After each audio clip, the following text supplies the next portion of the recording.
Hello and welcome to The Good, The Bad, The Rugby, Australia and New Zealand. The clue is in the name. We are going to be talking all things rugby, Australia and New Zealand. So we've got two of the greats to join us to talk about it. 81 Test All Black, halfback, Justin Marshall. Thank you, mate. Great intro. You're on fire. Two-time World Cup semi-finalist. Hang about. And World Cup winner, JP Jeremy Paul. How are you, mate? Man, I'm fabulous.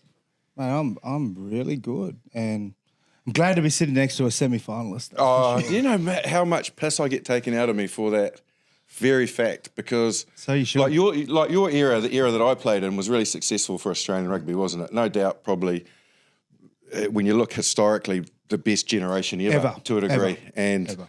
So I get to do quite a lot of corporate gigs and all that sort of stuff. And every time, that's what it is. Like the fact that I blew out of two semi-finals because you guys won one. Correct. Oh no, Because we let you in the front door. No, we lost the final as well. Played two finals in 2 years. Like we choked at home, but actually we were lucky.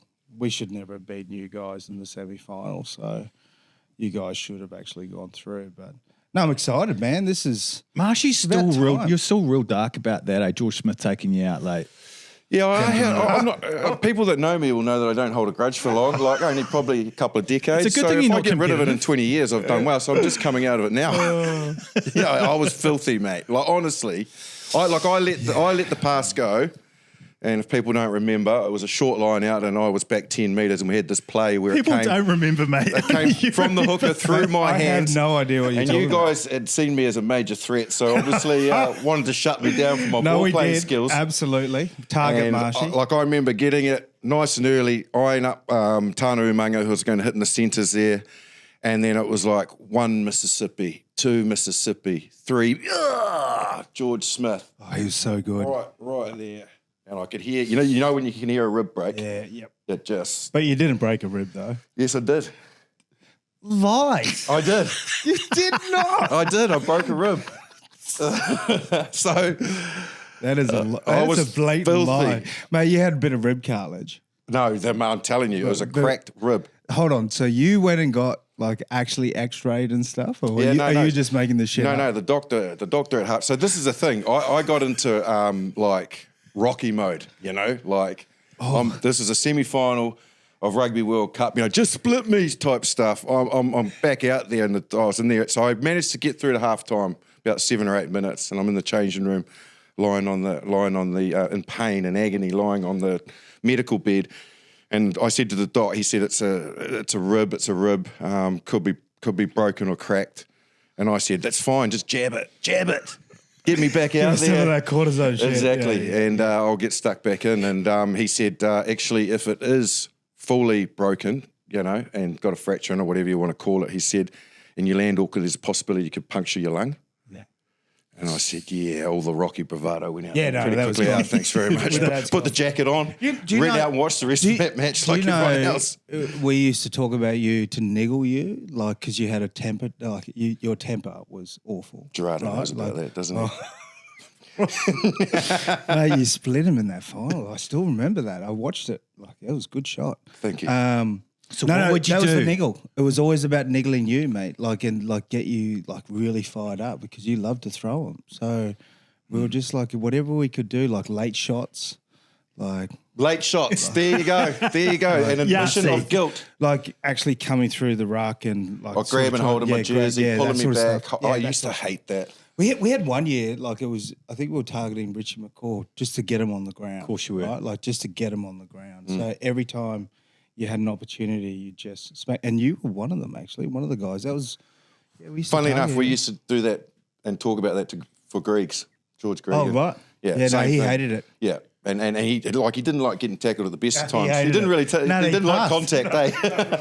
But if you could actually get him slightly late, or even more so, grab a hold of his jerseys and take a couple of seconds out of his game, it would really wind him up. How much did he fire up in games? Yeah. Did you, JP? Did you ever personally get hold of McCaw or niggle him, because he didn't seem like the guy that could be ruffled? Nah, man, I was never getting my head in there. I was always out wider somewhere, but scoring tries. But I tried to Definitely How did you try to? No. So if he made a tackle and then he was getting up in the vicinity of the ruck, you just jumped in and tried to put him on the ground.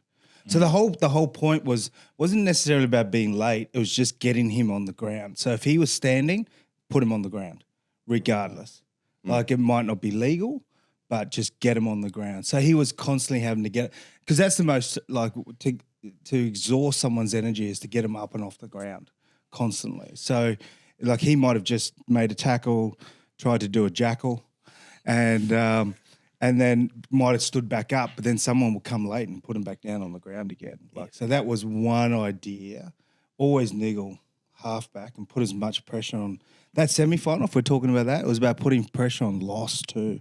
On Carlos. Yeah. Like if you could if we could get someone in that third defender and fly up and put as much pressure on him as possible, then what a great player. But sometimes if you could niggle him and get in his head during a game, you could get stir on. you could stir Him and I him. had quite a few raging battles. Oh yeah. Blues, Crusaders stuff. Yeah, We he loved used to it wind too. each other That's up. when he loved peaked, to though, punch eh? up too. Yeah. He peaked for the Blues against Crusaders. Oh, yeah. Oh, You loved played in it. that game where he ran off to the corner and Yeah, I scored was the try. chasing him. It's some of the most embarrassing footage. They show that try all the time. It's a 100 And then he metre nailed try. the conversion, didn't he? Yeah. And he gives it this one to the crowd. But if you watch the background, like, because I was rooted.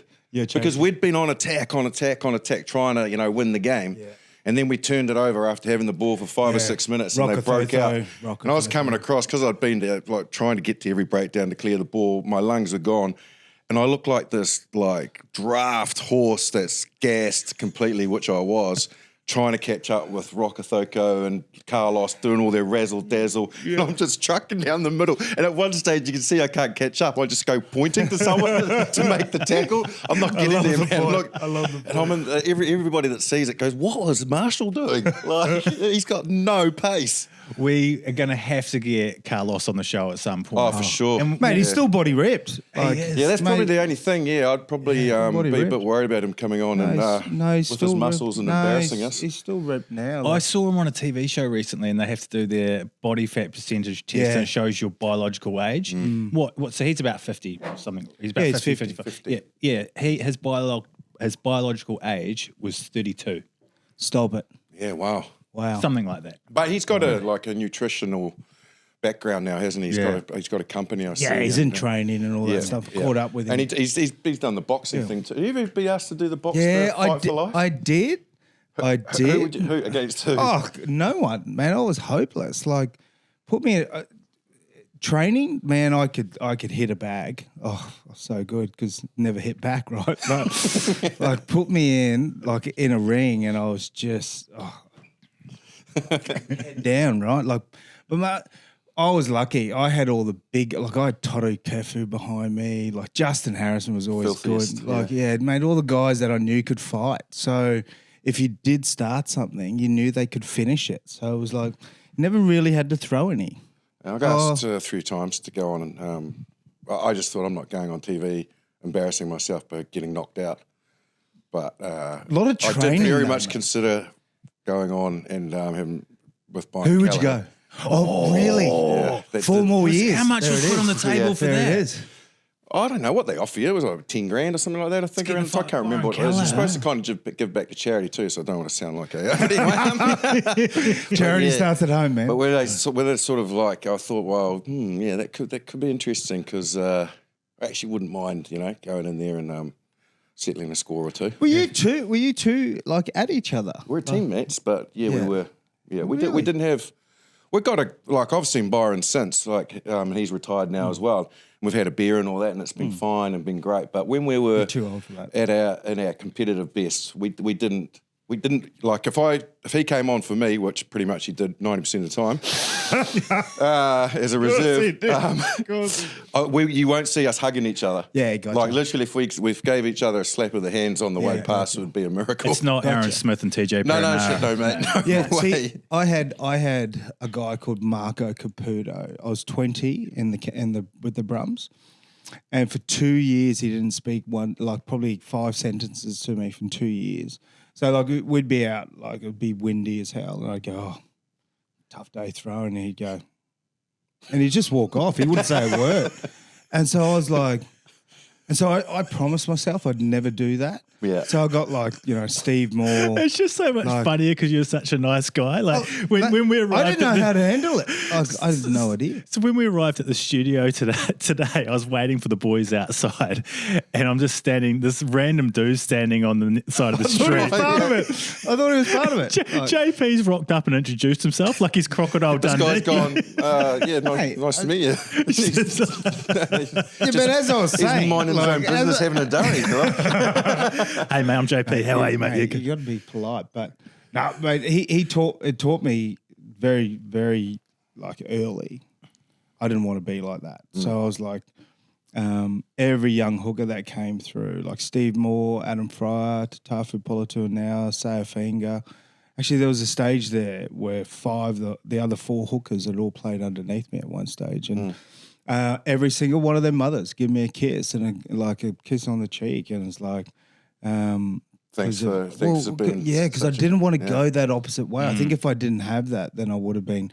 Because man, some blokes used to punch on at training. Oh yeah, full on. Like, weren't too bad in the Brumbies, but Wallabies wise, like when they position wise, I got into most fights I ever got into was at training with my teammates. Well, we'll get into those stories. People like the boys used to laugh at me, to be fair. We'll get into those stories as the podcast evolves throughout the season, because we're going to have loads of stories from you guys. And I think what we want to do, especially because this is the first promo episode, is give people an idea of what they can expect. We get the picture already from what you guys are talking about. Loads of stories. We're going to be able to take people inside the changing rooms, out onto the field. We're going to be able to even take people in behind the scenes, maybe even the party lifestyle that the Brumbies used to enjoy in South Africa, or maybe not. Or maybe not.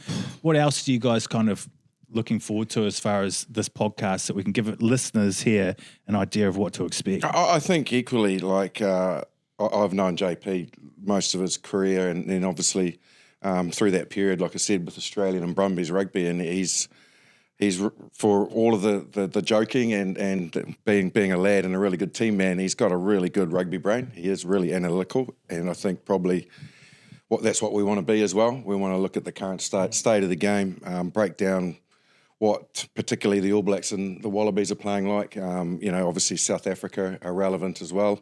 Rugby Championship, then there's end-of-year tours. So, we'll have guests on that we can get information out of them as well, and that. But I think first big guest tomorrow. Yeah, we've got a big guest tomorrow, which is exciting. So I think that's a component of it, eh? And like everybody wants to talk about defence. Laws of the game. Is it right or wrong? How are we improving it? All that sort of stuff. I think it's going to be really well balanced between that and a bit of fun. Yeah, absolutely. Look, I think for me personally, having a platform to talk about Rugby Australia, it's a mess, right?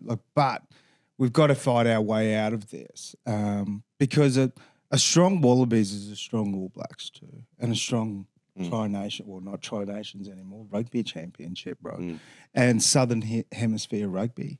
We've seen the acceleration of Europe. It's just, and it used to be back in the old days, go on the European tour for a bit of fun. Now it's like a full-on test series, and sort of to break down the difference. I like being the analytical side of breaking down the difference of how the different styles are played, between the different countries, and then just to branch off, we could be talking about Marcia and I, and then all of a sudden we're in the middle of talking about Beirut, or how Joe Biden is it just shit like that. So I like the rabbit holes that we go down, and I think we will go down a big rabbit hole. I feel like I'm listening to Joe Biden a little bit now. Mate, there's going to be a few. Don't worry, we'll take you down there. And just the amount of shit the Brumbies invented. I want. You do go on about what you've invented, and we're going to find that out. And as the season evolves, I think it's going to become a familiar theme, because pretty much everything the Brumbies had a hand in inventing, according to this man. Pretty much, man. I can only say what happened. That's it. True. Very true. Well, and no one can actually pull me up because there was no social media or camera phones back then. So, and that's the other thing too, right? We had the greatest era. Yeah, we're luckiest era. Yeah, the luckiest era. Where it wasn't just about the footy side. It was also about the social side too, because there is no footage of it that I'm pretty sure of. I'm pretty sure. Fingers crossed. Pretty sure. No one get their shovels out, please. Yeah, pretty sure. Those skeletons. Yeah. Well, our first big guest is on the show tomorrow, as well as catching us on all our social media and on our YouTube by searching The Good, The Bad and The Rugby. We will also be tying into the guys in the UK, the biggest, most successful rugby podcast in the world, Good, Bad Rugby in the UK. Absolutely, we will be. Tins, Hask and Alex and all the guests that they have. I've been on the show. It's absolutely sensational. Number one rugby podcast, however, until we hit the ground running. So no pressure, lads.